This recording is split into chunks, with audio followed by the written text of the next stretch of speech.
Film maker Gunasekhar గారిని ఇప్పుడు మాట్లాడవలసిందిగా రిక్వెస్ట్ చేస్తున్నాం. అందరికీ నమస్కారం అండి. యూఫోరియా ప్రీ స్ట్రీమింగ్ ఈవెంట్లో ఈరోజు కూర్చున్న వెంటనే రామోజీరావు గారిని చూడటం చాలా చాలా హ్యాపీ అనిపించింది. ఆయన ఎప్పుడు మనతోనే ఉంటారు.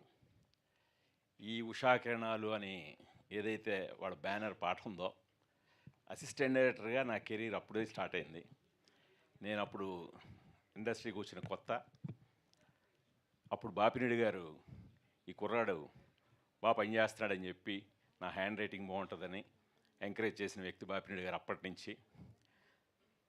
అప్పుడు నేను ఉషా కిరణ్ సంస్థలో పనిచేయడం అంటేనే చాలా ప్రెస్టేజ్, ఎంటర్ అవ్వడం కూడా అంత ఈజీ కాదు.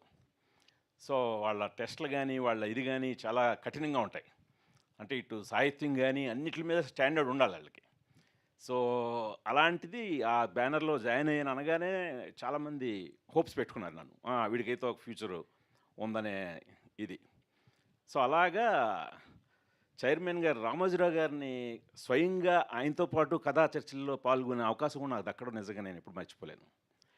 ఆయన కారుదిద్దున కాపురం అనే సినిమాకి విన్సెంట్ మాస్టరు, జీవి నసరాజు గారు వాళ్ళ దగ్గర వర్క్ చేశాను నేను. సో అప్పటి నుంచే ఆయన అంటే నాకు చాలా ఇన్స్పిరేషను, రామోజీరావు గారు అంటే. సో ఆయన కూడా ఈ కుర్రాడని చెప్పి ఏదో అసిస్టెంట్ డైరెక్టరు అందరిలో అక్కడెక్కడో దూరంగా నిలబడ్డాడని అనకుండా వదిలేయకుండా నా ఒపీనియన్ కూడా అడిగేవారు ఆయన. నీకెలా ఉంది ఏంటి, డివి నసరాజు గారు లాంటి వ్యక్తి చెప్పిన సీన్ని నీ ఒపీనియన్ ఏంటి బాబు అని చెప్పి నన్ను ముందుకు పిలిచి అడిగేవారు రామోజీరావు గారు. సో అలాంటి గొప్ప వ్యక్తి ఆయన. సో అలాంటి సంస్థలో పనిచేసిన తర్వాత నాకు నిజంగా ఆ సంస్థ నుంచి బయటకు వచ్చేసరికి క్రాంతి కుమార్ గారని, రామ్ గోపాల్ వర్మ, ఇలాంటి వాళ్ళందరి దగ్గర పనిచేసే అవకాశం నాకు ముందు లీడ్ ఇచ్చింది ఉషా కిరణ్ సంస్థ అనమాట. అలాంటి సంస్థలోనే నేను దర్శకుడిని అయిన తర్వాత సొగసు చూడతరమ కథ అనుకొని డైలాగ్స్ ఎవరైతే బాగుంటుందని రాగిణికి తెలుసు. నేను ఎప్పుడు ఈనాడు పేపర్తో నా డే స్టార్ట్ అవుద్ది అనమాట. సో దాంట్లో డియర్ వసుంధర అని ఒక కాలము అజయ్ శాంతి గారు రాసేవారు, ప్రశ్నలకి జవాబులు, పాఠకుల ప్రశ్నలకి. సో ఆయన ఇచ్చిన జవాబులు చాలా బాగా నచ్చేవి నాకు. చాలా క్లిష్టమైన క్వశ్చన్లు అడిగేవారు, ఈయన చాలా బాగా చెప్పేవాడు జవాబులు. సో ఆయన తీసుకొచ్చి ఆయనే డైలాగ్ రైటర్ అని అజయ్ శాంతి గారిని ఆ సినిమాకి పెట్టాను. ఆ సినిమాకి ఆయనకి నంది అవార్డు వచ్చింది ఉత్తమ మాటల రచయితగా. సో అలాగా నా అసోసియేషన్ ఉషా కిరణ్తో ఉండడం కూడా ఈ సాహిత్యం మీద కానీ, అంటే వాళ్ళ ఆఫీస్లోనే చాలా అద్భుతమైన కలెక్షన్, బుక్ కలెక్షన్ కానీ, ఆడియో క్యాసెట్స్ కానీ, ఇవన్నీ చాలా నన్ను ఇన్ఫ్లుయెన్స్ చేసాయి అసిస్టెంట్ డైరెక్టర్గా.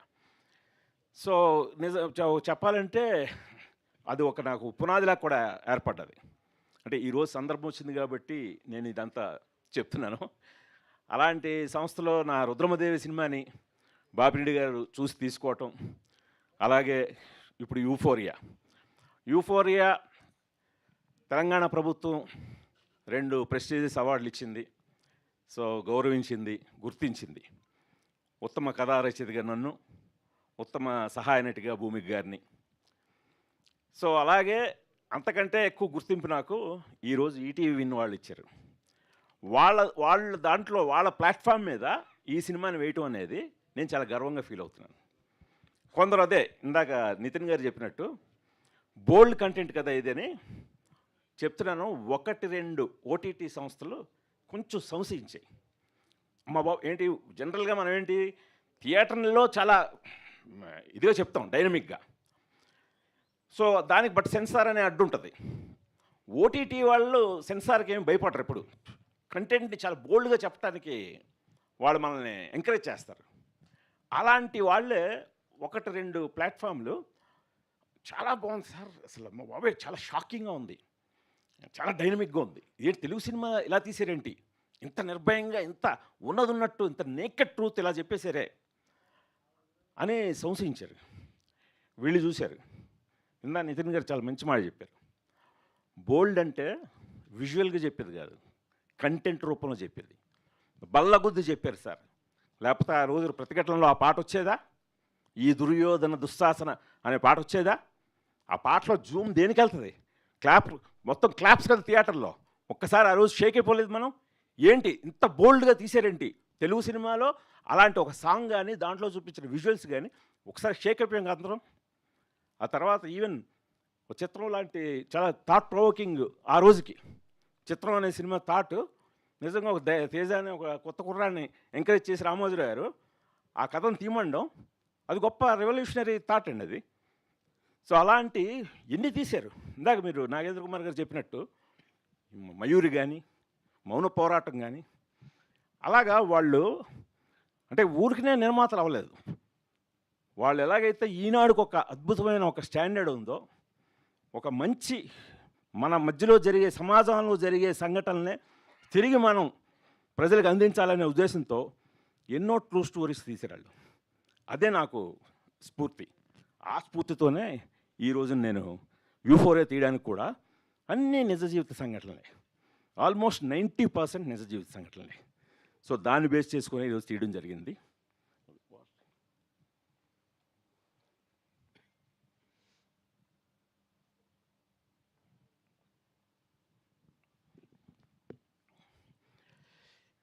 ఇంకా ప్రభు గారు ఇందా మాట్లాడుతూ ఇది థియేటర్లో అనుకున్నంతగా చేయకపోవడానికి యూఫోరియా టైటిల్ కూడా రీజన్ అవ్వచ్చు. కరెక్టే.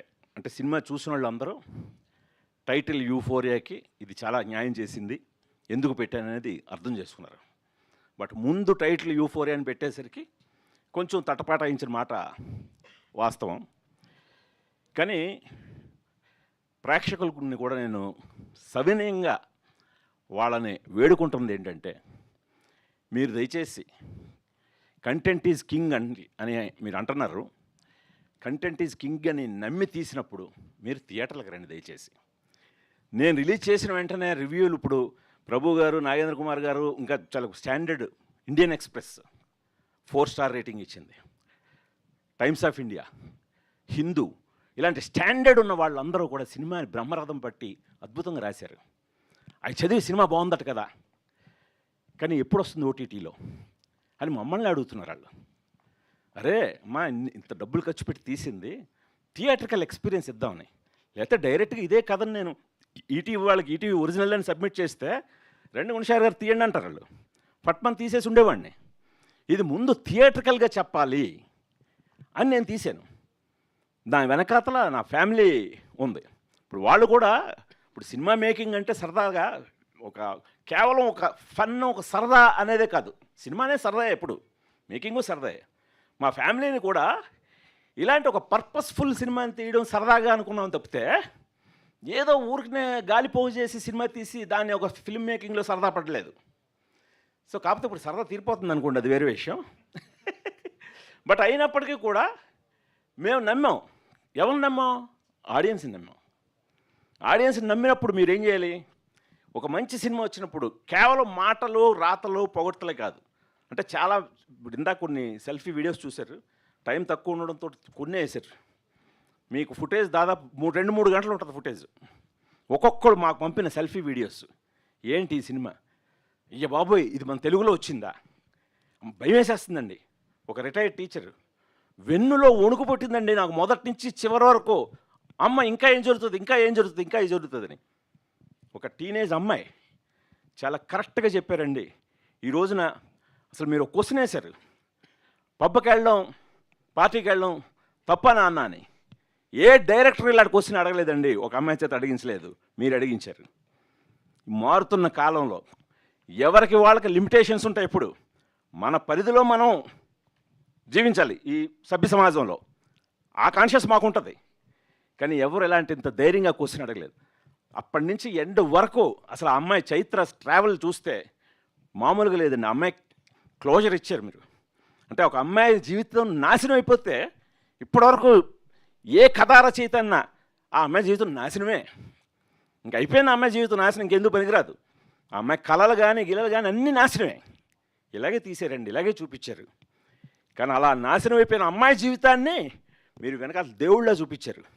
ఒక అమ్మాయి అంది ఈ మధ్య ఎండ్లో విశ్వరూపాలు, దేవుడు విశ్వరూపాలు చూపించి ఆడియన్స్కి ఒక పూనకాలు తెప్పించి సినిమాలు హిట్ చేస్తున్నారండి. మరి నేను కూర్చొని థియేటర్లో తక్కువ మంది ఉన్నారు, కానీ నాకు పూనకం వచ్చిందండి. నేను దేవుడిని చూశాను. క్లైమాక్స్లో నాకు దేవుడు కనబడ్డాడండి ఆమె రూపంలో. ఇలాగా ప్రతి అంశాన్ని వాళ్ళు పట్టుకొని వాళ్ళు ప్రశంసిస్తున్నారు. ఇవన్నీ దేనికి? నాకు పర్సనల్గా సెల్ఫీ వీడియోలోనూ, నా ట్విట్టర్లోనో, ఇన్స్టాగ్రాముల్లోనో, నాకు డిఎంల్లోనో పెట్టడానికి కాదు కదా. మీ అందరూ చూసి 10 మందికి చెప్తే, థియేట్రికల్గా మీరు దాన్ని ఆదరిస్తే ఇంకా దీనికి అప్పుడు కదా మేము పడే తృప్తి. లేకపోతే ఈ సినిమాకి ఎందుకు భూమికి గానే ఎందుకు పెట్టి తీయాలి? ఈ విఘ్నేష్ అనే ఈ కుర్రాన్ని ఎందుకు పెట్టి తీయాలి? నేను అడిగితే రీజనబుల్ ఎనీ హీరో నాకు డేట్స్ ఇస్తాడు కదా. కానీ కథను తీయాలనుకున్నాను, సినిమా తీయాలనుకోలేదు. కథను తీయాలనుకున్న నాలాంటి దర్శకుడిని ఎంకరేజ్ చేయండి దయచేసి. చాలామంది అలాంటి వాళ్ళు ఉన్నారు. ఆడియన్స్ని కూడా తప్పట్టట్లేదు నేను. ఇప్పుడు మన పరిశ్రమ చాలా పెద్ద తప్పు ఉందనిపిస్తుంది నాకు. సినిమా ఇండస్ట్రీలో కూడా మనం ఏమైపోయామంటే పరిగెడుతూ మనం ఒకసారి చెక్ చేసుకోవట్లేదు. కోవిడ్ తర్వాత ఓటీటీ అనేది వచ్చి సినిమాని కబళించేసినప్పుడు దాని మాయలో పడిపోయాం. అది నిన్ను కోట్లు ఆఫర్ చేసేస్తుందే అని జస్ట్ ప్రపోజల్ మేకింగ్, వాళ్ళ కోసం కోట్లు అని దాన్ని దోచేసుకొని ఎలా అలవాటు చేస్తాం ఆడియన్స్కి? వెంటనే సినిమా వచ్చేస్తుంది థియేటర్లో రిలీజ్ అయినా 1 మంత్లోనే వచ్చేస్తుంది. అప్పుడు ఎందుకు థియేటర్కి వెళ్దాం? థియేటర్కి పెద్ద హీరోలు ఉంటే వెళ్దాం. ఇవి చిన్న ఇవన్నీ ఎందుకు థియేటర్కి? ఎందుకంటే పెద్ద హీరోల దగ్గరికి థియేటర్కి వెళ్ళేసరికి వాళ్ళు డబ్బులు అయిపోతున్నాయి. ఇప్పుడు పండగ జనవరిలో 3-4 సినిమాలు బాగా ఆడాయి. ఫిబ్రవరి ఫస్ట్ వీక్లో జీతాలు అందే వీక్ కదా, మంత్ బిగినింగ్, అందరూ మంచిదే అన్నారు. కానీ ఆశించినంత ఎందుకు కలెక్షన్ లేవనేసరికి పండగప్పుడు పెద్ద సినిమాలు చూసేశారు కదా సార్. సో అంటే ఇప్పుడు అలాగా వాళ్ళు వన్స్ పెద్ద సినిమాలని థియేటర్లో చూద్దాం, ఇలాంటి కంటెంట్ సినిమాల్ని ఓటీటీలో చూద్దాం. ఎందుకంటే 4 వారాలు వచ్చేస్తుంది. 4వ వారంలో రావడానికి కారణం ఎవరు? మనం. సో దాన్ని ముందు బ్రేక్ చేయాలి. మినిమం 3 నెలల వరకు ఓటీటీలు రాకూడదు సార్. అప్పుడు సినిమా అనేది బతుకుతుంది, అప్పుడు థియేటర్కి వస్తారు. ఎందుకంటే ఇప్పుడు ఓటీటీ వాళ్ళు కూడా మరి రియలైజ్ అయ్యారు కదా.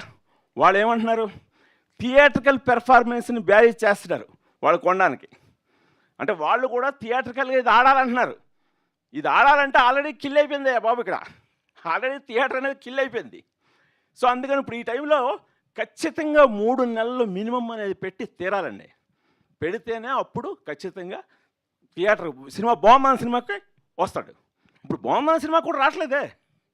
సో ఇది ఖచ్చితంగా ఇటు ప్రేక్షకులకి నా వినపమే కాకుండా పరిశ్రమకు కూడా నేను సవినయంగా మనవి చేసుకుంటున్నాను. నేను ఎప్పుడు వాళ్ళ మీటింగ్లు గాటికి వెళ్ళను, కానీ ఈ సందర్భాన్ని నేను వాడుకొని చెప్తున్నాను. ఖచ్చితంగా థియేటర్ని బతికించండి. అప్పుడు మనం థియేటర్ల కోసం తీద్దాం, లేకపోతే డైరెక్ట్గా ఓటీటీలకే తీసుకుందాం. ఎందుకు థియేటర్లు ఎందుకు? దయచేసి నా రిక్వెస్ట్ని మన్నించండి. ఇక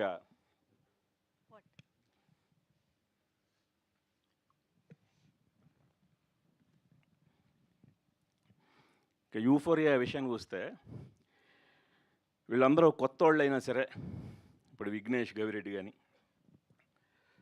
లిఖిత ఎలమంచిలి కానీ, లిఖిత్ నాయుడు కానీ, పృథ్వీరాజ్ అడ్డాల కానీ, వీళ్ళందరూ అరే ఈ డైరెక్టర్తో పనిచేస్తే మనకు మంచి గుర్తింపు వస్తుంది అని వాళ్ళు కూడా ఆల్మోస్ట్ ఒక సంవత్సరంన్నర పాటు నమ్ముకొని ఈ రోజున మీ అందరూ ప్రతి రివ్యూల్లో అందరూ చెప్పిన మాట, ఆర్టిస్టుల పెర్ఫార్మెన్స్ చాలా బాగుంది, ప్రతి యాక్టరు తనకి ఇచ్చిన పాత్రని చాలా బాగా పోషించాడు అని చెప్పి అందరూ ప్రశంసిస్తున్నారంటే దాని వెనకాతల వాళ్ళందరూ కూడా చాలా కృషి ఉంది. ప్రత్యేకంగా ఈ విఘ్నేష్ గవిరెడ్డి, ఇతనికి సినిమా చెప్పాను నేను, తనకే తెలుసు ఎలాంటి పాత్ర చేస్తున్నాను. బ్యాంక్ అయ్యాడు. ఇప్పుడు వన్స్ రిలీజ్ అవ్వటం ఏంటి, కోకొల్లలు నేను ముందే చెప్పాను నీకు చాలా వచ్చేస్తాయి ఆఫర్లని, అలాగే వచ్చేసాయి. కానీ ఇప్పుడు కరెక్ట్గా ఆచితూచి అడిగేయమన్నాను, అలాగే ఆచితూచి అడిగేస్తున్నాడు. ఇప్పుడు అతని కథతో ఇప్పుడు ఎలాగైపోయాడంటే, ఇప్పుడు ఇందాక నా పక్కన కూర్చొని సార్ అమ్మో మన కథ తర్వాత వేరే కథలు ఏవి నాకు ఎక్కట్లేదు సార్ అన్నాడు. అంటే ఒక కథ తాలూకు స్టాండర్డ్ ఏంటనేది అతను చూసి ఇప్పుడు అతన్ని ఓకే చేయాలంటే నాకే కష్టమేమో అనే రేంజ్కి అతను ట్యూన్ అయ్యాడు. సో అలాగా నువ్వు అలాగే ఉండు, ఏం తొందర లేదు, నేను వెతుక్కుంటూ వచ్చాను కదా, అలా నిన్ను వెతుక్కుంటూ ఈ పెర్ఫార్మెన్స్ ఇతనే ఇవ్వగలడు అని చెప్పి నీ దగ్గరికి వస్తారు. నువ్వేమీ ఇదొక ఇప్పుడు ఇస్తున్నాయి కదా చెప్పి ఆ లవ్ స్టోరీలు రకరకాల లవ్ స్టోరీలు చేయాలి, నువ్వు లవ్ స్టోరీలు తప్పకుండా చేయాలి. బట్ ఆ లవ్ స్టోరీలో కూడా కథ అనేది పద్ధతిగా ఉండాలి. ఊరినే గాలి పోగేసి ఏదో చేసి లవ్ స్టోరీలు అంటే కూడా జనాలు ఏం చూసేయట్లేదు. ఇప్పుడు ఆడుతున్న అన్నిట్లు కూడా విషయం ఉన్న లవ్ స్టోరీలో ఆడుతున్నాయి కూడా.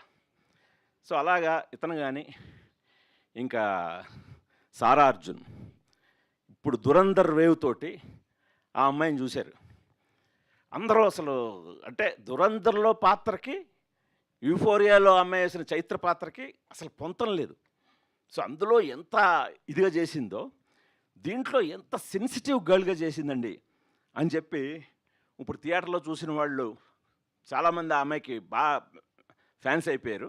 నాకు తెలిసి ఈరోజు రాత్రి 12 దాటాక యూఫోరియా చూసి ఇంకా ఆమెకి ఫ్యాన్ బేస్ పెరుగుతుంది. అంత చక్కగా ఇప్పుడు ఆల్రెడీ దురంధర్తో ఒక యూఫోరియా క్రియేట్ చేసిన సారా యూఫోరియాతో ఇంకా యూఫోరియా క్రియేట్ చేయబోతుంది. తప్పకుండా మీ అందరూ చూడండి. అలాగే భూమిక గారు, ఆవిడ లండన్లో ఉన్నప్పుడు కథ స్క్రిప్ట్ పంపించి ఫోన్ చేశాను. ఫోన్ చేసి ఆవిడకి చెప్పిన మొదటి మాట మొన్న ఆవిడే గుర్తు చేశారు నాకు ఈ విషయం. మీరు కరెక్ట్గా ఈ కథను నమ్మితే మీకు అవార్డు వస్తుందండి అన్నాను. ఎగ్జాక్ట్గా అమ్మాయి మొన్న అవార్డు అందుకున్న గద్దర్ అవార్డు అందుకున్న మొన్నాడు ఫోన్ చేసి అది గుర్తు చేసింది. లండన్లో నేను ఉన్నప్పుడు మీరు ఈ మాట అన్నారని. ఎందుకంటే ఇది నా ప్రతిభ నీ ప్రతిభ కంటే కూడా ఆ పాత్ర ఆథర్ బ్యాక్డ్ రోల్ అంటారే అది పడ్డదమ్మా నీకు. అందువల్ల దాన్ని నువ్వు వాడుకున్నావు. వాడుకోవడం మూలంగా ఈరోజు నేను ఒకటే ఆడియన్స్కి మాట ఇచ్చాను. ఒక్కడిలో నా స్వప్నాన్ని మీరు చూసి ఎంత ఇంప్రెస్ అయ్యారో యూఫోరియాలో వింధ్యా వేములపల్లి కూడా మిమ్మల్ని ఏమాత్రం నిరుత్సాహపరుస్తుంది, ఇంకా బ్రహ్మాండమైన పేరు తెచ్చుకుంటుంది మీ దగ్గర అన్నాను. అది నిలబెట్టుకున్నానే హ్యాపీ అయ్యాను. అలా ప్రతి ఒక్కడు కాలభైరవ మ్యూజిక్ రీ రికార్డింగ్ కూడా ఈరోజు నా మామూలుగా పోవట్లేదు. అందరూ అంత కుర్రాడు, అంత చిన్న కుర్రాడు అసలు ఎంత మెచ్యూర్డ్గా చేశాడండి. క్లైమాక్స్ ఆర్ఆర్కి అయితే అందరూ కూడా అసలు చాలా అద్భుతంగా ఇచ్చాడని చెప్పి. అంటే మామూలుగా పెపీ మ్యూజిక్ ట్రెండీ మ్యూజిక్ ఇచ్చేయడం ఈజీ. సో ఒక స్టాండర్డ్ మ్యూజిక్ ఆ ఎమోషనల్ రీల్ మొత్తం అది క్లైమాక్స్ దాన్ని చాలా అద్భుతంగా ఎలివేట్ చేశాడని. అలాగే ప్రవీణ్ కే పోతన్ అని ఒక కెమెరామెన్ ఇంట్రొడ్యూస్ చేశాను. తను కొత్తగా విజువల్స్ అన్నీ కూడా చాలా కొత్తగా ఉన్నాయి.